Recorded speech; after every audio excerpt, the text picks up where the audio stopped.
আসসালামু আলাইকুম। তো ভাই, আমি মেসির অনেক বড় একজন ভক্ত, অনেক বড় একজন ফ্যান।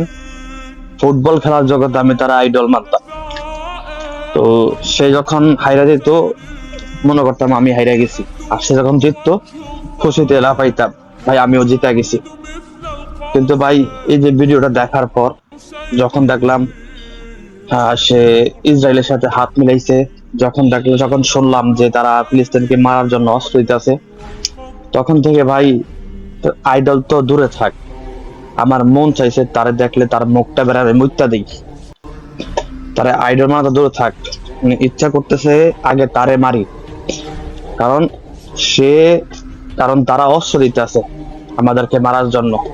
ভাই আমার সোজা কথা, যারা আমার মুসলমানকে মারার জন্য অস্ত্র দিবে, আমার মুসলমানের শত্রু, তারা আমার শত্রু। তারা কখনো আমার আইডল হইতে পারে না, ঠিক আছে?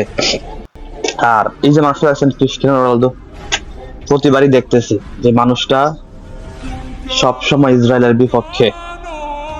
এর আগে একবার ইসরায়েলের সাংবাদিকের ক্যামেরা পানিতে ফালাই দিচ্ছে, এখন আবার সৌদি আরবের মাটিতে ইসরায়েলের পতাকা, ফিলিস্তিনের পতাকা নিয়ে আসে, প্রমাণ করতেছে বারবার যে সে আমাদেরকে বা মুসলিম জাতিকে সে অনেকটাই ভালোবাসে। তো আজকে থেকে আর্জেন্টিনা বাদ, আর্জেন্টিনার নামক কোনো দেশ আমরা চিনি না। আমি ব্যক্তিগত দিক থেকে আমি আজকে থেকে ক্রিস্টিয়ানো রোনালদোর ভক্ত। সে আমার আইডল। আর আইডল এমনই হওয়া উচিত যার প্রতি মুসলমানদের জন্য ভালোবাসা থাকবে, ঠিক আছে? আর আজকে থেকে আমি আর্জেন্টিনা ছিলি না, আমি ক্রিস্টিয়ানো রোনালদোর ভক্ত। আর আমি পর্তুগালের ফ্যান।